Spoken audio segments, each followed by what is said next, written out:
Hello दोस्तों, आपका स्वागत है हमारे YouTube channel mind bowling all में। और आज हम आपके लिए प्रकाश यानी लाइट के चैप्टर के कुछ इम्पोर्टेंट क्वेश्चन लेकर आए हुए हैं। अगर आप ये क्वेश्चन जानते हैं तो कोई बात नहीं, एक बार देख लीजिए, रिवाइज हो जाएगा। और अगर नहीं जानते हैं तो देख लीजिए और रिवाइज कर लीजिए, क्योंकि सभी क्वेश्चन इम्पोर्टेंट हैं और परीक्षा में पूछे जाते हैं।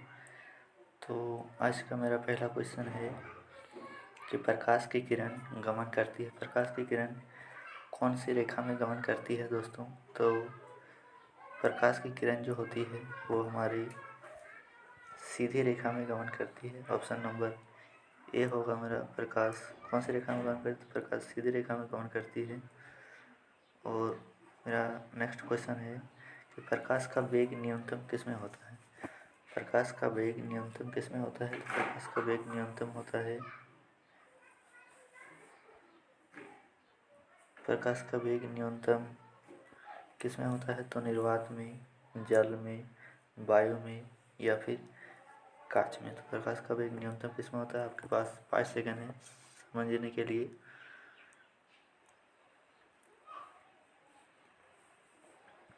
यहाँ 5 सेकंड हो गया है। और प्रकाश का वेग सबसे कम किस में होता है? अगर आपने ऑप्शन नंबर डी मारा है तो बिल्कुल सही मारा है। और हाँ, अगर आप कितना करते हैं वो ज़रूर बताइए कि 20 में कितना किए, 30 में कितना किए। अगर आप का लेवल 75 है तो आप अच्छी तैयारी कर रहे हैं। अगर आपका लेवल 45 है तो आपको थोड़ा और रिवाइज करने की ज़रूरत है। और थोड़ा रिवाइज कीजिए, मेहनत करने से हो जाएगा। और बाकी ये सभी जो क्वेश्चन है, इम्पोर्टेंट क्वेश्चन है, आप इसे स्क्रीनशॉट लेकर रख सकते हैं और बाद में इसको रिवाइज कर भी सकते हैं। तो मेरा नेक्स्ट क्वेश्चन है कि मोटर गाड़ी के चालक के सामने लगा रहता है। मोटर गाड़ी के चालक के सामने कौन सा दर्पण लगा रहता है? आपके पास 5 सेकंड है समझने के लिए। कौन सा रहता है दोस्तों? तो ऑप्शन नंबर अगर आपने सी मारा है तो बिल्कुल सही है कि नहीं, ऑप्शन नंबर बी उत्तल दर्पण। मोटर गाड़ी के चालक के सामने, अगर सामने बोला है तो उत्तल दर्पण होगा। अगर आपको हेडलाइट बोला जाए अगर आपको, तो उसमें अवतल दर्पण होता है। अगर आपको सामने साइड वाला दर्पण बोले तो उसमें उत्तल दर्पण लगा रहता है। सॉरी। और आपका नेक्स्ट क्वेश्चन है कि मोटर कार के हेडलाइट में किसका प्रयोग होगा?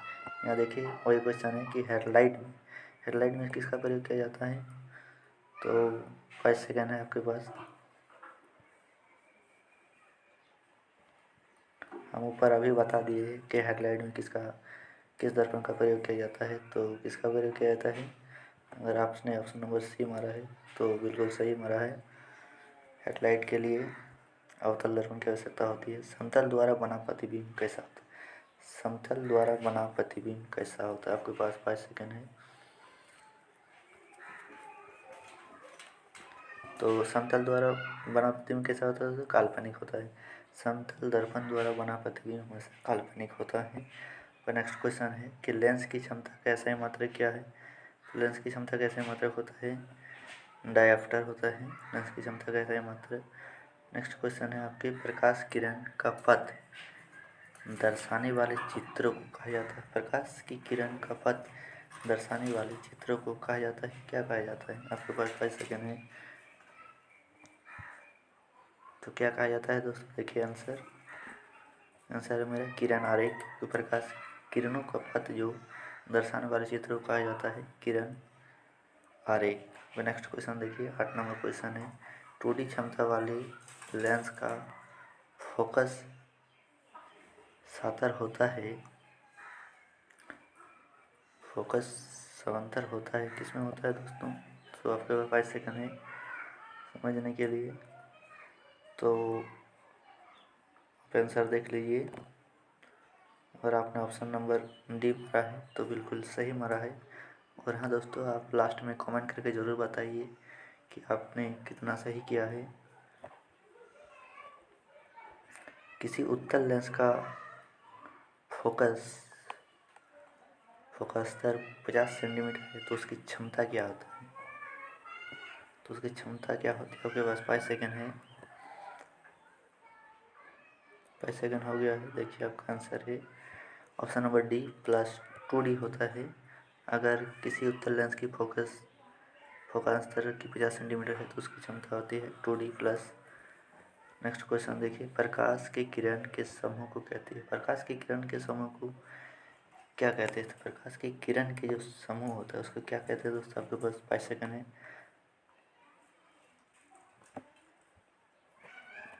तो क्या कहते हैं? प्रकाश के किरण के समूह को कहते हैं किरण पुंज। अगर आप प्रकाश के किरण के समूह को क्या कहते हैं? किरण पुंज। अगर आपने ऑप्शन नंबर बी मारा तो बिल्कुल सही मारा है। नेक्स्ट क्वेश्चन देखिए कि उत्तल लेंस की क्षमता होती है। उत्तल लेंस की क्षमता होती है, क्या होती है? उत्तल लेंस की क्षमता होती है, आपके पास 5 सेकंड है। तो उत्तल लेंस की क्षमता जो होती है हमेशा प्लस होती है, यानी पॉजिटिव होती है, हमेशा पॉजिटिव होती है उत्तल लेंस की। अगर आपको अवतल लेंस बोले तो उसकी क्षमता हमेशा ऋणात्मक होती है, माइनस में होती है। और अगर उत्तल लेंस बोले तो उसकी क्षमता होती है प्लस में, धनात्मक होती है। तो इसे आंसर देखिए बी राइट आंसर है। और इधर नीचे दिया हुआ है क्या अवतल लेंस की क्षमता क्या होती है, तो ऊपर हमने बता दिया है। क्या अवतल लेंस की क्षमता होती है, क्या होती है दोस्तों? आपको मैंने ऊपर ज़रूर बताया है, बोलिए क्या होती है? क्या होती है? अगर आपने ऑप्शन नंबर ए मारा है तो बिल्कुल सही मारा है, क्योंकि क्या होती है? ऋणात्मक होती है। और उत्तल लेंस को कहते हैं, उत्तल लेंस को क्या कहते हैं? नेक्स्ट क्वेश्चन है कि उत्तल लेंस को क्या कहते हैं।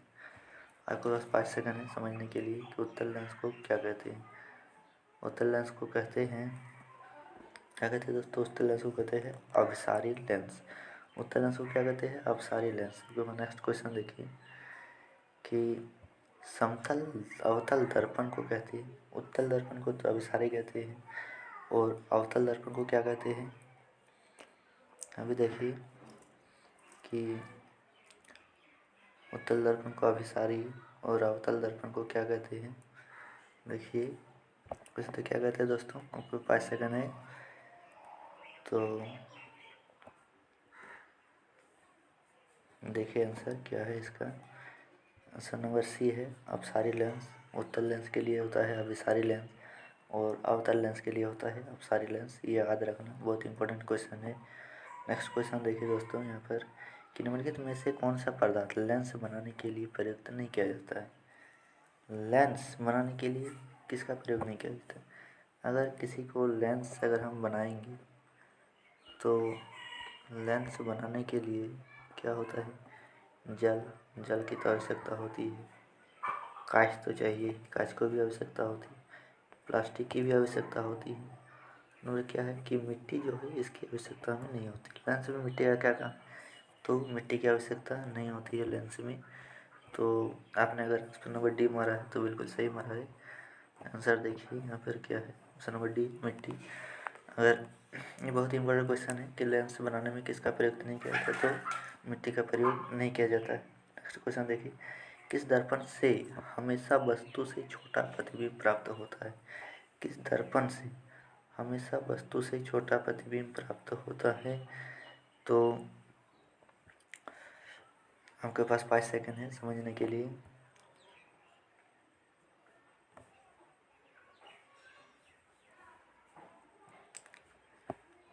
देखिए आंसर, अगर आपने ऑप्शन नंबर बी उत्तल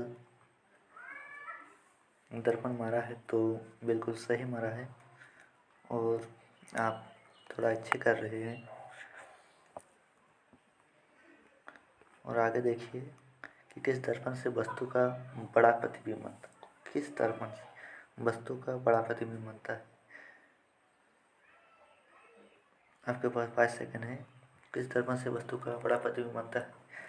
तो आपका, अगर आपने option number A B C D इन चारों में से अगर आपने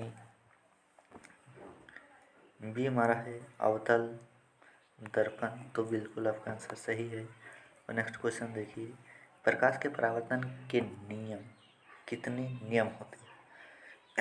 आपके पास 5 सेकंड है समझने के लिए। तो प्रकाश के परावर्तन के 2 नियम होते हैं, आपतित किरण, परावर्तित किरण और अभिलंब, तीनों एक ही तल में होते हैं। और दूसरा आपतन कोण, परावर्तन कोण के बराबर होते हैं। तो प्रकाश के परावर्तन के कितने नियम होते हैं दोस्तों? तो 2 नियम होते हैं। ऑप्शन नंबर बी अगर आपने सही मारा है तो बिल्कुल सही है। बी नंबर, जब प्रकाश की किरण हवा से कांच में प्रवेश करती है तो वह मुड़ जाती है। जब प्रकाश किरण हवा से कांच में प्रवेश करती है तो वहाँ मुड़ जाती है। आपके पास 5 सेकंड है समझने के लिए।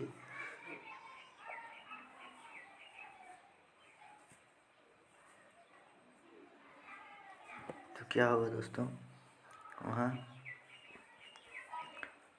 अभिलंब के निकट आ जाता है। जब प्रकाश किरण किसी हवा से कांच में प्रवेश तो अभिलंब के वहाँ निकट आ जाता है। Option number be the right answer.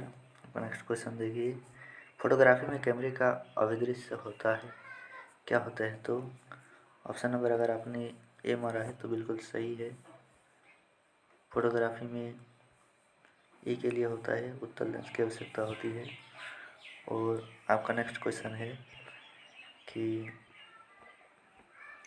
Side mirror के रूप में प्रयुक्त होता है। साइड मिरर, अभी हमने कुछ देर पहले ऊपर बताया आपको कि गाड़ी के साइड मिरर पर कौन सा दर्पण होता है। तो कौन सा दर्पण होता है, आपके पास 5 सेकंड है समझने के लिए। और अगर आपने answer number option number B मारा है तो आपका आंसर बिल्कुल सही है। साइड मिरर में कौन सा होता है दर्पण? तो उसका उत्तल दर्पण होता है। और हेडलाइट पर, अगर आपको हेडलाइट पूछा जाए तो हेडलाइट पर कौन सा दर्पण होता है? अवतल दर्पण पर आगे की। तो आपका नेक्स्ट क्वेश्चन देखिए, एक अवतल दर्पण की फोकस दूरी 10 सेंटीमीटर, तो उसकी व्याख्या देते क्या होता है? एक अवतल दर्पण की फोकस दूरी 10 सेंटीमीटर, तो उसकी व्याख्या देते रहिए। अगर किसी भी वृत्त का जो होता है, अगर उसका फोकस जो होता है, यहाँ पर फोकस इसका जो होता है, अगर ये 10 सेंटीमीटर होता है तो इसका जो यहाँ से इसका आधा है हाफ, तो कितना होगा फोकस दूरी?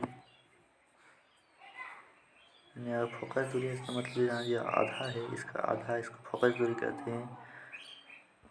अगर किसी दर्पण की फोकस दूरी 10 सेंटीमीटर तो उसकी व्याख्या त्रिज्या कितना होगा?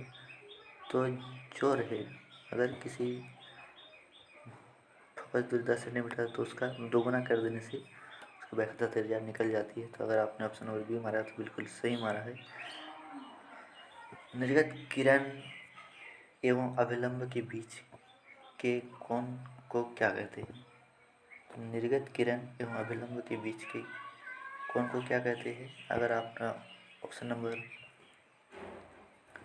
सोचने के लिए आपके 5 सेकंड है। अगर आपने 5 सेकंड हो गया है, अगर आपने ऑप्शन नंबर बी मारा है तो बिल्कुल सही मारा है कि निर्गत किरण एवं अभिलंब के बीच के कोण को कहते हैं परावर्तन कोण। नेक्स्ट क्वेश्चन है कि सरल सूक्ष्मदर्शी में किसका उपयोग होता है? सरल सूक्ष्मदर्शी में किसका उपयोग होता है? आपके पास 5 सेकंड है। सरल सूक्ष्मदर्शी में किसका उपयोग होता है दोस्तों? सरल सूक्ष्मदर्शी में के लिए आपको होता है उत्तल लेंस। अगर आपने ऑप्शन डी मारा तो बिल्कुल सही मारा है, उत्तल लेंस की आवश्यकता होती है। अगर आप किस लेंस के द्वारा सिर्फ काल्पनिक प्रतिबिंब बनता है, काल्पनिक बनता है, तो काल्पनिक किसे बनता है? तो 5 सेकंड है समझने के लिए। तो अगर ऑप्शन नंबर आपने ए मारा है तो बिल्कुल गलत, अगर आपने ऑप्शन नंबर सी मारा है तो बिल्कुल गलत, अगर आपने ऑप्शन नंबर बी मारा है तो बिल्कुल सही है। तो किस लेंस के द्वारा सिर्फ काल्पनिक प्रतिबिंब बनती है? तो option number B is the right answer. और आपके पास होता है कि परावर्तन के नियम से निर्धारित होती परावर्तन के नियम से निर्धारित होती है कि परावर्तन के, अभी हमने बोला है कि परावर्तन के दो नियम होते हैं, अपतन कोण और परावर्तन कोण क्या होते हैं, बराबर होते हैं। ऑप्शन नंबर अगर आपने ये मारा है तो बिल्कुल सही मारा है। आपका नेक्स्ट क्वेश्चन देखिए, काल्पनिक प्रतिबिंब होती है, काल्पनिक प्रतिबिंब होते हैं, काल्पनिक प्रतिबिंब होते हैं तो काल्पनिक प्रतिबिंब होता है जो हमेशा सीधी होती है। काल्पनिक प्रतिबिंब कैसा होता है, सीधी होती है। नेक्स्ट क्वेश्चन देखिए कि लेंस में मुख्य फोकस की संख्या कितनी होती है, लेंस में मुख्य फोकस की संख्या कितनी होती है, आपके पास 5 सेकंड है समझने के लिए। तो अगर ऑप्शन नंबर आपने सी मारा है तो बिल्कुल गलत है, अगर आपने ए मारा है तो आप बिल्कुल सही में जा रहे हैं। तो आपका आंसर होगा ए 2। लेंस के मुख्य फोकस की कितना होता है तो 2 होता है। आपका नेक्स्ट क्वेश्चन है, सर्च लाइट का परावर्तक सतह होता है, सर्च लाइट का परावर्तक सतह क्या होता है दोस्तों, तो अवतल, सर्च लाइट का परावर्तक सतह होता है अवतल दर्पण। अगर आपने ऑप्शन नंबर बी मारा है तो बिल्कुल सही मारा है, अवतल। आपका नेक्स्ट क्वेश्चन है, दाढ़ी बनाने में कौन सा दर्पण प्रयुक्त किया जाता है, दाढ़ी बनाने में कौन सा प्रयुक्त किया जाता है, तो दोस्तों दाढ़ी बनाने के लिए आपका जो होता है अवतल दर्पण का प्रयोग किया जाता है।